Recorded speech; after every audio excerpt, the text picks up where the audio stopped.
Travis Wingate. So,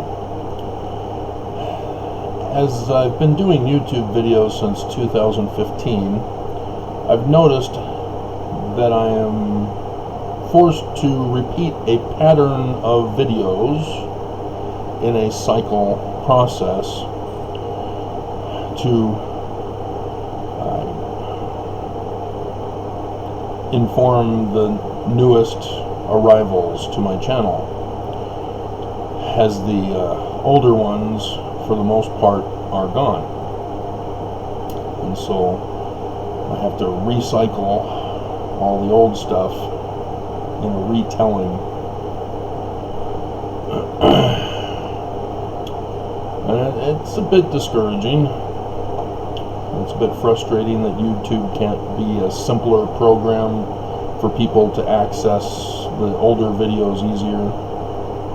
I've implemented playlists, but that's just not going as I wanted.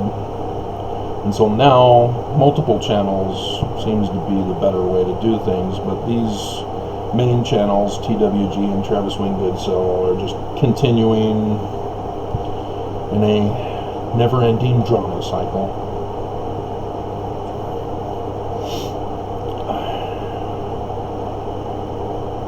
And so the Smith family are normal people. They're human. They had lives. They tried to survive.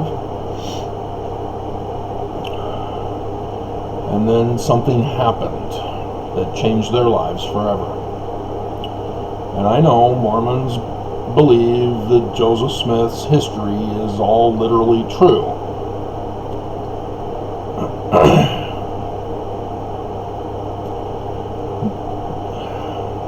As we look back at the beginnings, the church has allowed Mormons to know that the Smith family came from normal circumstances.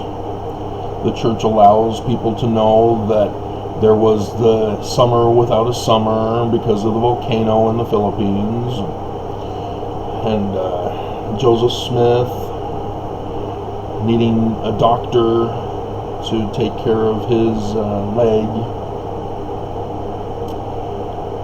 and those types of human experiences.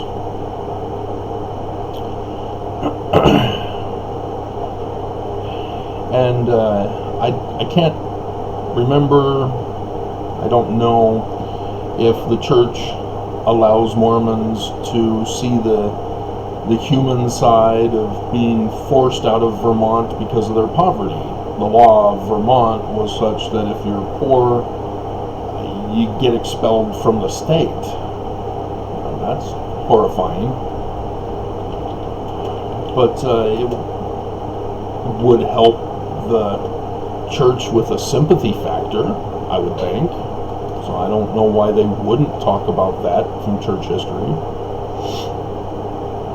I know there's an ex-Mormon who wrote a book about how Joseph Smith Sr. was a drunken bum who didn't take care of his family because he couldn't hold down a job.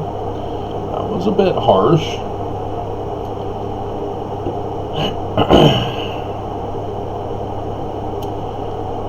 And if we just Google search on Wikipedia for Joseph Smith Sr.,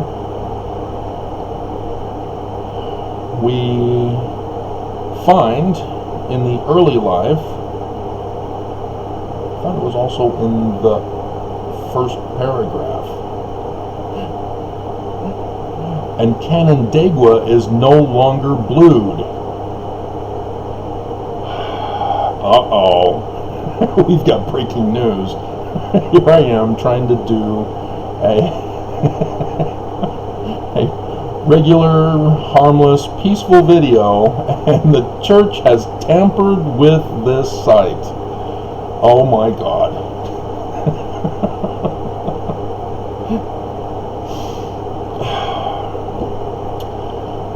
Yeah, in the early life, we come across that Joseph Smith Sr. was raised to the degree of Master Mason on May 7th, 1818, in Ontario Lodge number 23 of Canandaigua, New York. Now it says citation needed, and that's because the Mormon didn't want to put it in here. It's all over the internet. There are people who have done membership listings of the olden days, and yes, that's where we know that it came from.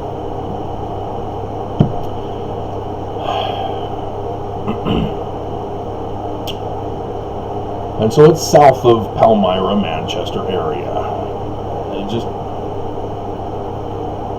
You look on a map. But those are the kinds of things that you're supposed to do when you're doing research, and find out if a source is credible or not, as if these little factual details are accurate. And so in this particular case, that it's not in the Palmyra, Manchester area, it's south. And they could have put south, and they chose not to.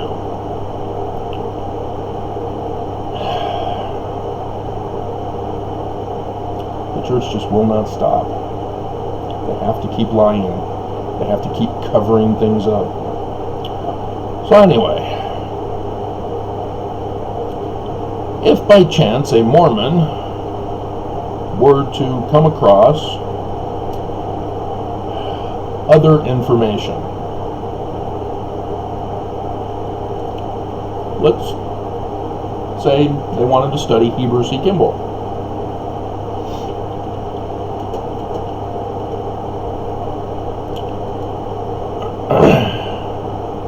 And so you get to the Wikipedia page on Heber C. Kimball, and and he's an apostle in the early church, and Brigham Young in the first presidency. In his early life, he's also from Vermont, Sheldon, Vermont, born 1801, so he's older than Joseph Smith, and all this is warm fuzzy feelings. All of it's safe.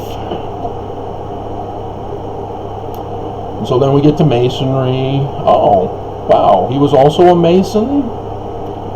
So the church allows us to know that Masonry was involved in 1842, but they've had to change to accept that, yes, there were a few who were involved in Masonry before 1826. And so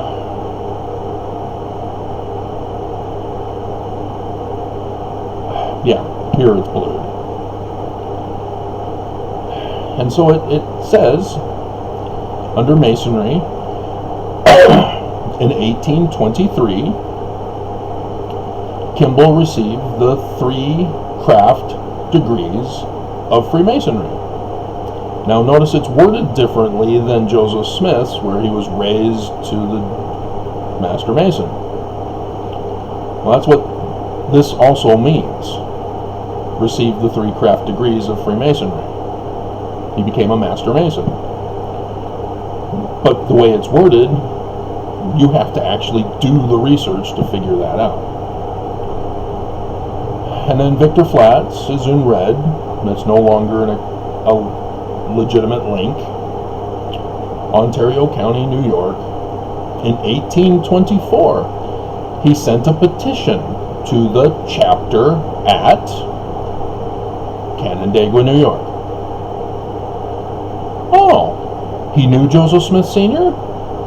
before? This is 1824. This is the first year when Joseph Smith went to the Hill Cumorah to receive his first year's instructions about the Book of Mormon plates and what was to be done and all this stuff by Moroni, right? And so here, Heber C. Kimball is identified with Canandaigua, New York. And you can click on Canandaigua now.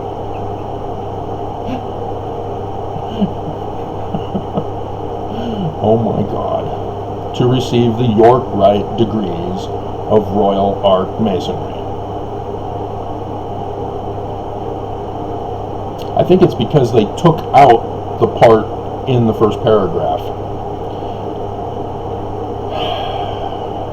And so they didn't have it highlighted in the other one. Because here, again, the building in Canandaigua, they're repeating the name so they don't keep bluing each and every single word.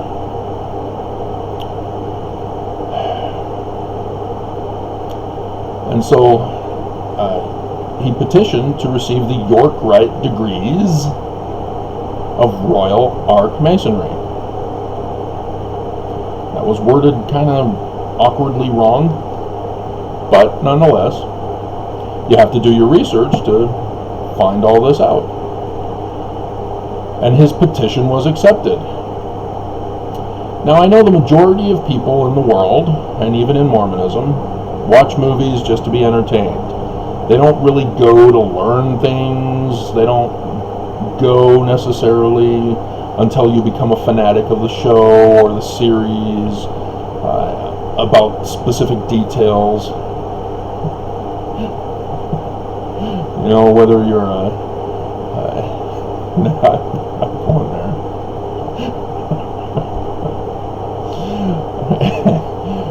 But his petition was accepted. Well, was it Joseph Smith Sr.? It doesn't say. It doesn't even mention his name here. And he says, although, as he reported, anti-Masons had burned down the chapter building in Canandaigua.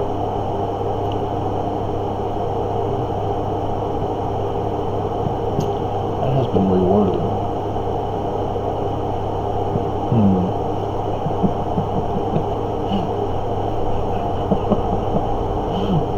See, again, I have had a direct impact in your life because they're refusing to listen to me. It's amazing how much I have influenced your lives.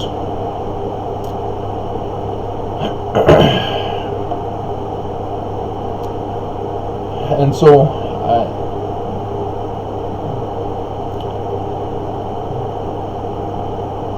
let's see if Canandaigua, New York has a link to him. Chronology.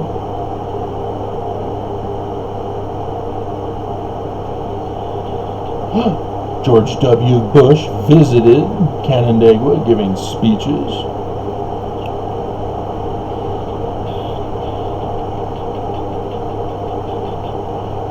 Nope, they don't talk about it. And so, that's very interesting. That's a big part of the history of Canandaigua. Especially the jail.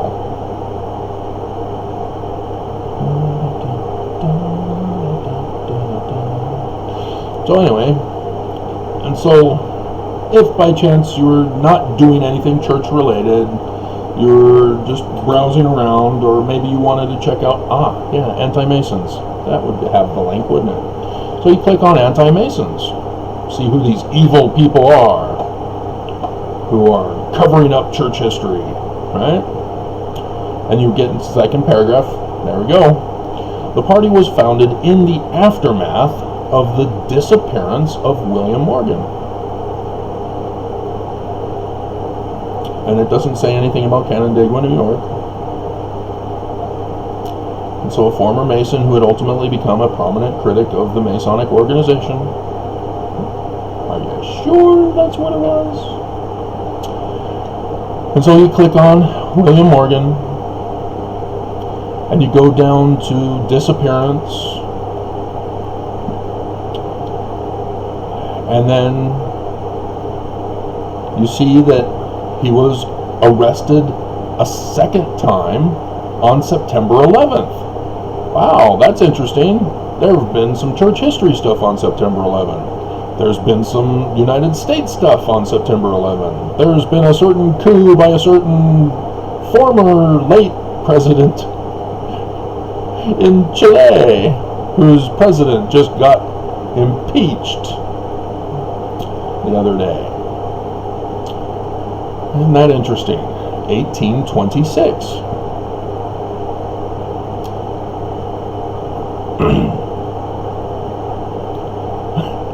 Morgan was arrested for supposed non-payment of a loan and allegedly stealing a shirt and a tie.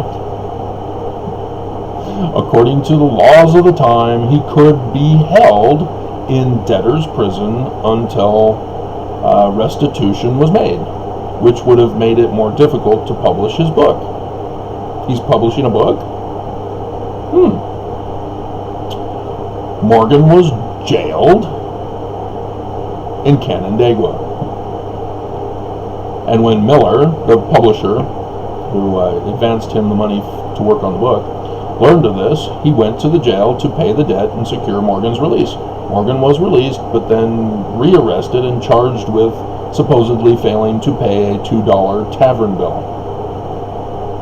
Joseph Smith's fine for the misdemeanor of glass looking was $2.86 or 68 cents, 86 cents. While the jailer was away, a group of men, you're not going to call them Freemasons, are you? Convinced his wife to release Morgan. They walked to a waiting carriage which arrived 2 days later at Fort Niagara. That used to be a wedding vacation spot. Certain famous celebrity, Superman, went there with Lois Lane, posing as newlyweds. Shortly afterwards, Morgan disappeared. And then there's two versions of the event that happened there, about the kid falling into the river and Superman revealing his identity a certain way or something like that. It's been a while since I've seen it. And so, my goodness, Canandaigua. Well, this is very strange. And you see that Morgan had become a Royal Archmason, just as Heber C. Kimball. And now we know all about the anti-Mason movement, how it got started, because of William Morgan, right there in Canandaigua, where Joseph Smith Sr. is the Master Mason. And if you even knew that David Miller went on to publish a book using Morgan's name to try to recoup the loss of money for his investment, that you would learn all about the duties and responsibilities of a Master Mason. And so it's not an anti-Mason book at all. So what happened to the book he was supposedly publishing about his disaffection of the Freemasons? I mean, these are the things that I would hope all Mormons are doing, and they're not. See, I took you through an innocent search of church history. For those who are faithful Mormons wanting to learn more about the history of the church, you start with Joseph Smith Sr., you get curious about Freemasonry before 1842. Well, the church never told us this about this. I want to learn more. Oh, Canandaigua. And then you come across another time, Heber C. Kimball. Oh, wow, yeah, he also from Canandaigua. And anti-Masons. Oh no, evil villains of history, right? And so you click on it to get to William Morgan. An innocent, harmless research.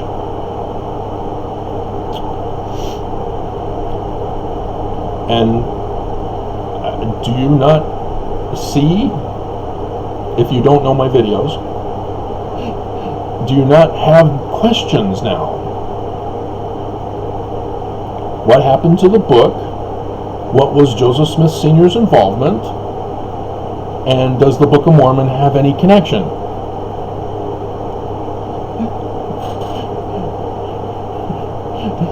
Does Joseph Smith's history have have any connection?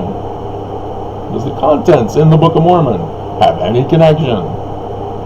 Does the Doctrine and Covenants have any connection?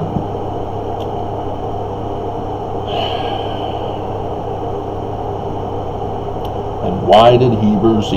Kimball not say the name?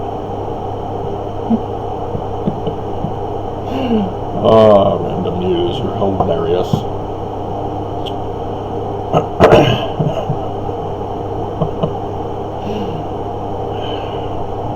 And so, yeah, that was a sad situation. Eli Bruce, the sheriff, hired a tracker and was punished worse than the Freemasons who were on trial for the disappearance. He was just doing his job. Great time in American history. But this is the event that changed church history forever. This is the event that I stumbled across.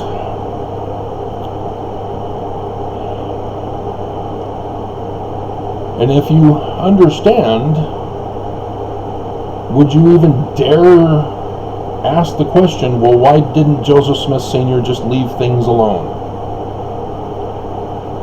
Why did they have to get involved? Why couldn't they do it? Bygones be bygones and let people live the way they want? You know they couldn't. There's a threat to America. And they had to step in and do something to do their part.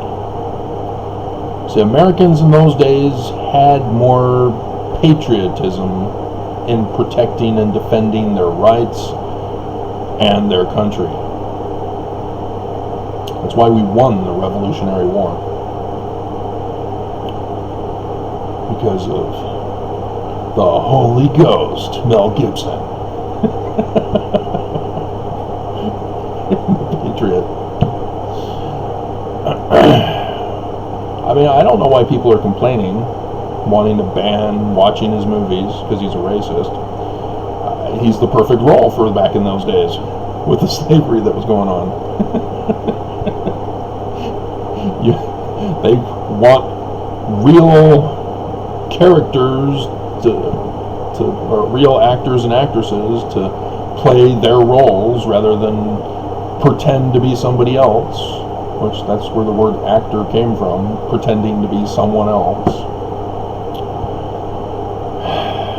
You know, sort of like a Latino man playing a white man in a certain play on or off Broadway. I'm pretty sure it would be on Broadway because of the popularity of it.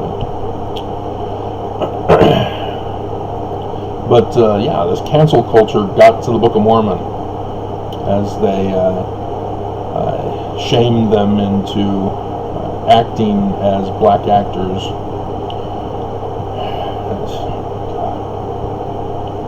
People just need to stop and think and identify what real racism is. And people just refuse to do that. People are so quick to be offended. And that's sad that our society has ripped apart because we don't think of each other in terms of human. We have to segregate ourselves into different races, ethnic groups, cultures, nationalities, colors, religions, political affiliations.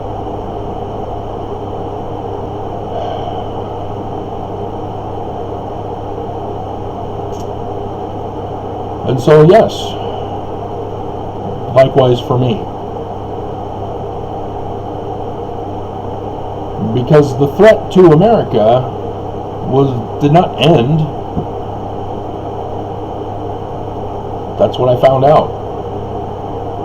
That it was a conspiracy plot for the future. And now is the time frame. And so I can't sit back and just let it go. Well, the government's in charge. MAGA Nazis and the deep state Dems are in charge. They'll take care of things.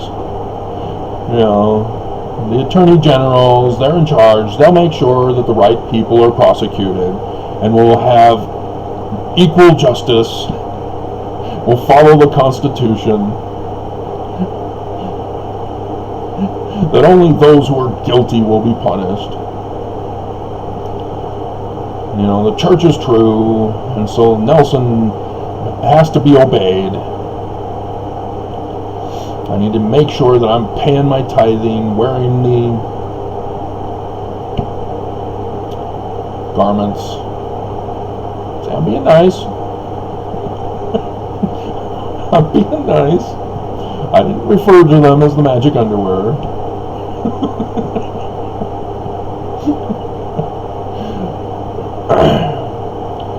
But yeah, I found out the identity of the Great and Abominable Church and the secret combination that would conspire together to overthrow America. Because yes, Joseph Smith himself warned us in what never became a section in the Doctrine and Covenants, because of a certain discussion about the Last Supper, referring to a certain quorum with a certain president of that quorum, with a certain Heber C. Kimball in it. What do you know?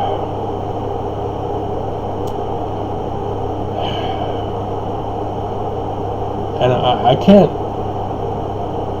do what I want to do with YouTube. If you go back to Travis Wayne Goodsell and you go to the filter of most popular older videos, newer videos, do the older videos. You'll see that I was just barely learning how to use my movie maker. And it shows. But look at the subject matter that I'm discussing there. In 2015, I didn't begin doing a thorough research of church history until November 2017. Because a neighbor told me in church, or asked me if I knew about Joseph Smith having a gun in Carthage jail. So, well, yeah. Not only do I know, it's because it has been passed down through the family from John Solomon Fulmer himself, who gave Joseph Smith his gun.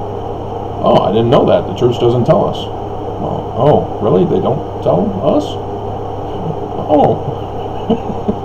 I knew something nobody else in the church knew?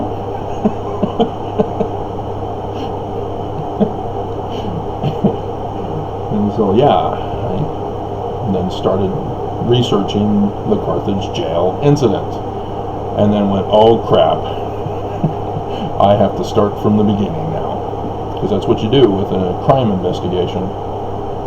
You see what led up to it, and you see the events that took place during, not just at the incident, but around the area, and then who benefited after, what happened afterward. And there was a certain couple of guys who benefited, who also were in the jail. That's what you do. You follow the money and you see who benefited.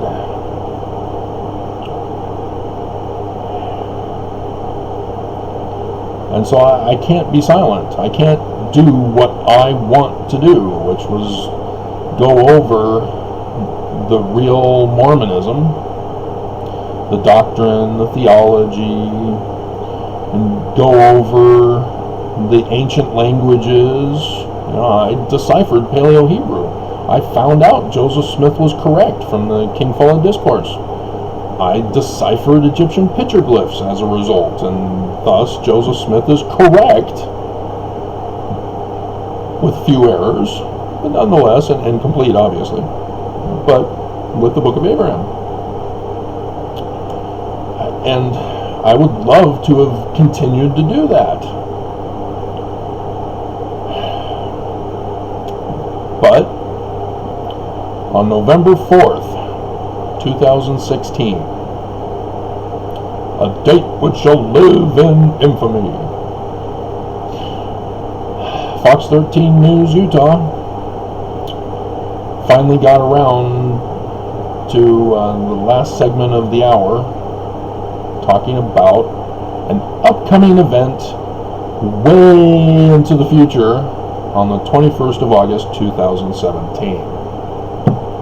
And I dropped my jaw because I knew exactly what it meant. It was my field of study. That's how I was able to decipher it. And born and raised Mormon, I knew exactly what that meant. And so I tried to finish up what I could with what I had done already. And so yes, I haven't gotten to the vocabulary. You have to watch all my videos to find the added information about how to learn the vocabulary of Paleo-Hebrew and other things about Egyptian translation of the petroglyphs. And began focusing on using my Urim and Thummim to find the signs in the heavens.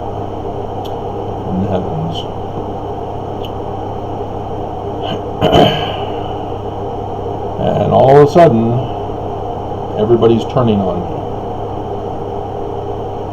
No, you can't study the church, Travis. You can't study the scriptures. Don't you do it. Let's see if I can remember the words.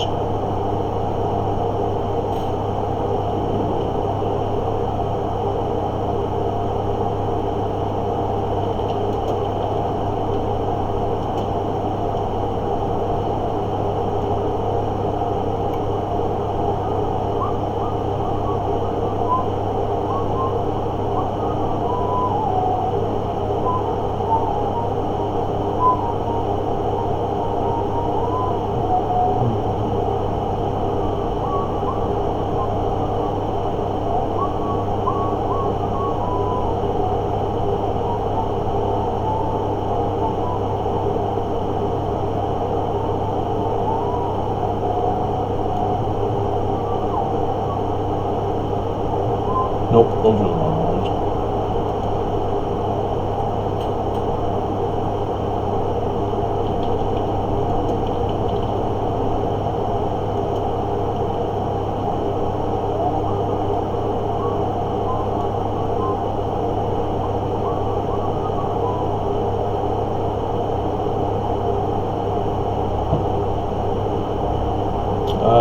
This might be it. And he that believeth shall be blessed with signs following, even as it is written, and unto you it shall be given to know the signs of the times, and the signs of the coming of the Son of Man. No, that's not it. But that's sort of it. Let's see.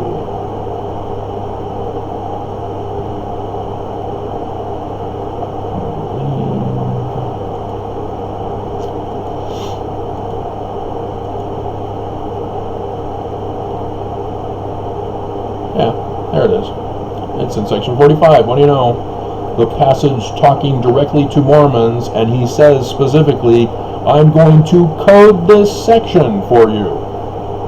Just like they did of olden time, speaking parables. And so it's not the Jews, it's not the Jerusalem temple, it's not Jerusalem, it's not Judah. He's talking to the Mormons. And it shall come to pass that he that feareth me shall be looking forth for the great day of the Lord to come, even for the signs of the coming of the Son of Man. And they shall see signs and wonders, for they shall be shown forth in the heavens above and in the earth beneath. That's all I'm doing, is being obedient to that section. And before that day shall come, sun shall be darkened, moon turned to blood, stars fall from heaven. So I know exactly what that news announcement was and what it was connected to, because I had been born and raised Mormon.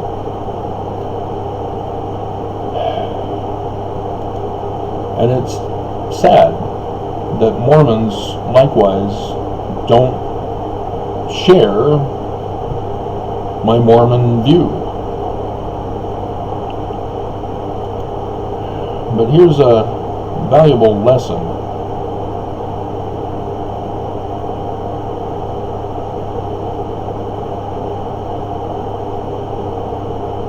If he is compelled to be humble, seeketh repentance. Verse 13 and now 32. And now because ye are compelled to be humble, blessed are ye, for a man sometimes, if he is compelled to be humble, seeketh repentance, and now surely whosoever repenteth shall find mercy. And he that findeth mercy and endureth to the end, the same shall be saved. And now as I said unto you, that because ye were compelled to be humble, ye were blessed. Remember, blessed is the consequences, not the seed. Do you not suppose that they are more blessed who truly humble themselves because of the word, rather than being compelled? Yea, he that truly humbleth himself, and repenteth of his sins, and endureth to the end, the same shall be blessed. Yea, much more blessed than they who are compelled to be humble because of their exceeding poverty, in this case, or unbelief, if we were to expand it out to words, as he gets into eventually in verse 28. Therefore, blessed are they who humble themselves without being compelled to be humble. Or rather, in other words, blessed is he that believeth in the word of God, yea, without being brought to know the word, or even compelled to know before they will believe.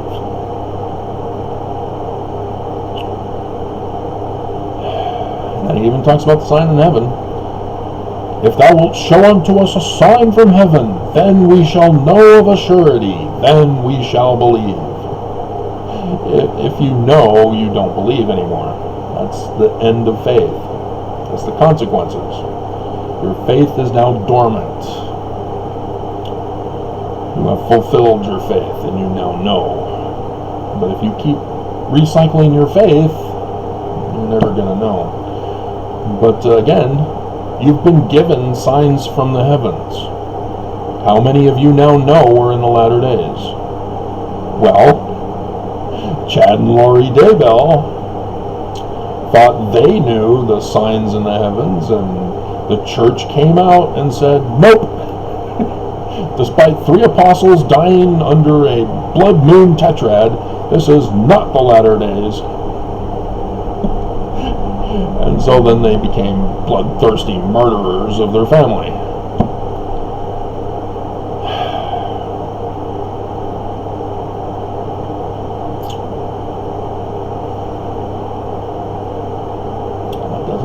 That doesn't indicate belief or having a knowledge from belief. If you have to murder to cover up your sacred secret knowledge. But I've been doing videos openly, letting you know, hey, sign in the heavens, guys, signs in the heaven. And if you noticed, I've sort of been holding back on those now, haven't I? Because you guys refuse to be compelled to believe. You want your agency to believe without being compelled to believe. And Nelson will let you know when to believe and when not to believe.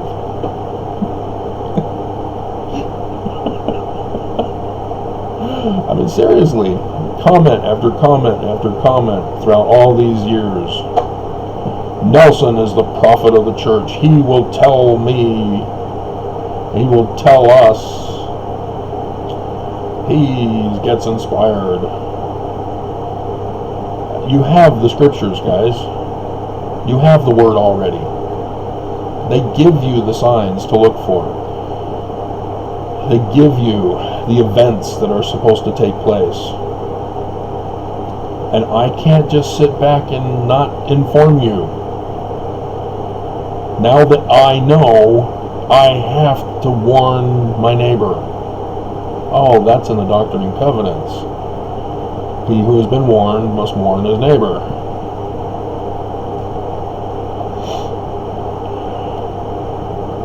It's all I've ever done. And I'm getting accused of alienating Mormons and non-Mormons and ex-Mormons who care about Mormonism. That I shouldn't be so mean. That I shouldn't expose the crimes and corruption and evils of the church. That I should give them their religious freedom. And yet, because I've followed the scriptures, I'm the one who's attacked. With cyber attacks, death threats, shunned from my ward, cast out because of my knowledge of Joseph Smith and of the latter days.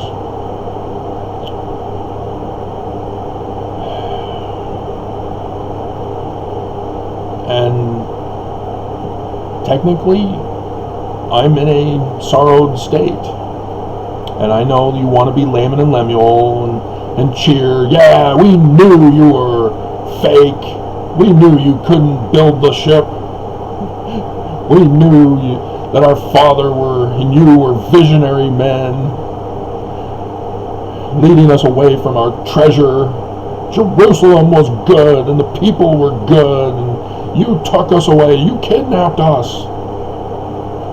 Sound familiar? Church is good. Utah is good. There's no need for an exodus. Joseph Smith was wrong. We don't need to save the government. Maybe now from the deep state.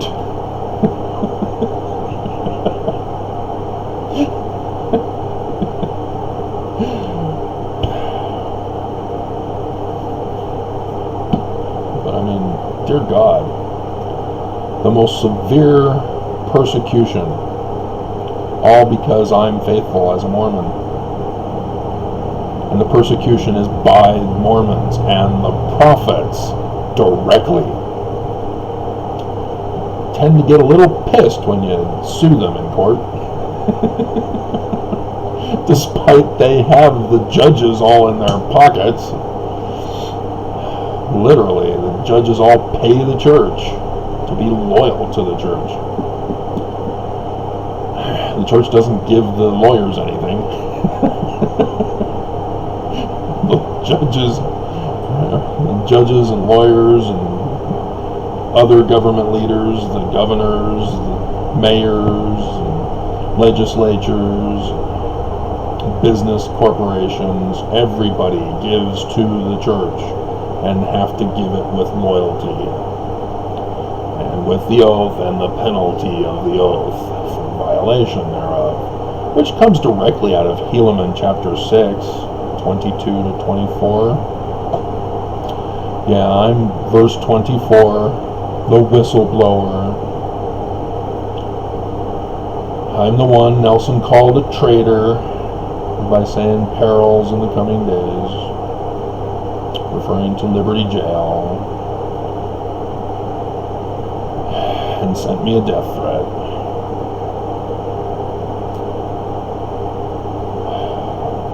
I was Mormon. I was only researching to show the church was true. And I did it, and I did it scientifically and logically. And Mormons despise me for it. Just the other day, I did the video on having yet again shown that Joseph Smith is legitimate. I deciphered the alphabet and grammar of his, the Egyptian alphabet and grammar, as Mormons and Egyptologists are still arguing over what it is or isn't. They don't know. And so their conclusions are not sound on both sides. But I did it. Walked right in. And then put all my movie clips in the links in the description below. And yeah, nobody cares. It was a lesser interesting video for people. Mormons don't care to learn that Joseph Smith is right. That just blows my mind. So Travis Wayne, or TWG, has more views. It's only at 18 in 22 hours. And nothing? No thumbs up or thumbs down? That's strange. Huh. I wonder if it changes if I were to sign in. That would be a new twist for YouTube, if that's what they were doing.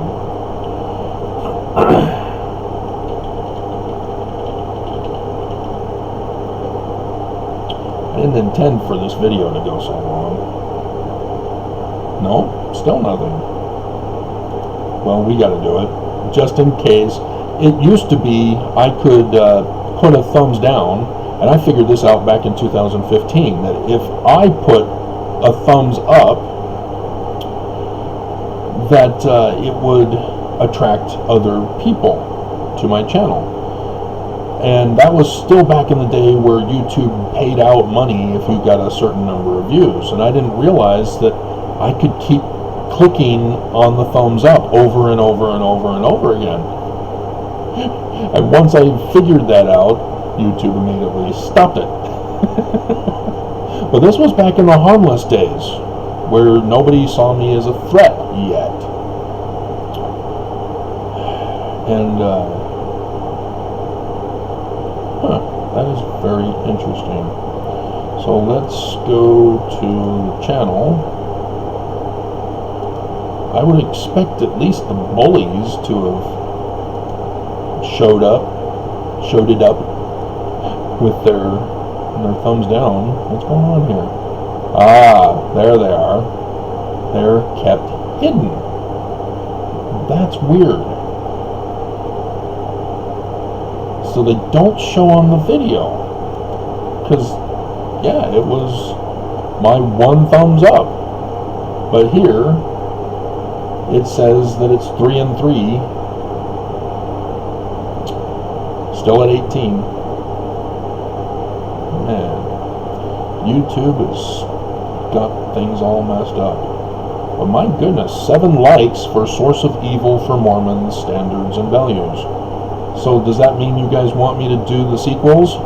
I have the whole list of stuff in the For Strength of Youth pamphlet. You want to see them? Are you still listening? Are you there? Hello?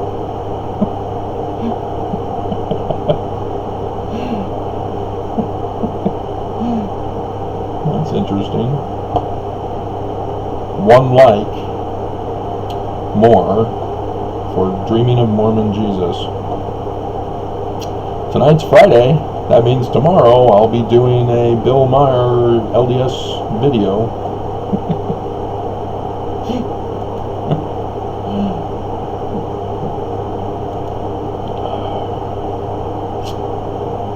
My goodness. What? Kristen. Yes, I quoted to you from the Book of Mormon, which you said you hadn't read in decades. And you are not sure having no joy part is connected to the having no children part. Oh my God, it's the next verse. Oh my God. Adam felt that men might be, men are, that they might have joy. Joy in the previous verse. They would have had no children, being innocent and knowing no joy. Having children, joy. Then men are that they might have joy from having children. How do you have children? Dear God, how complicated is this? The Book of Mormon is encouraging sex. Who doesn't want to be Mormon?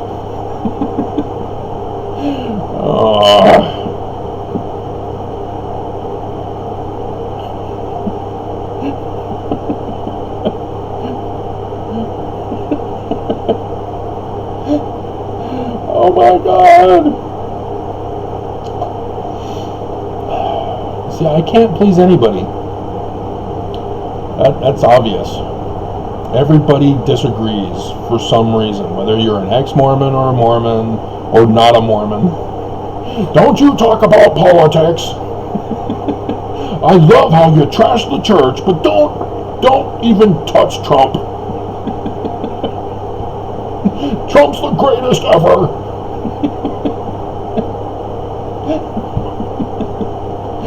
I'm done.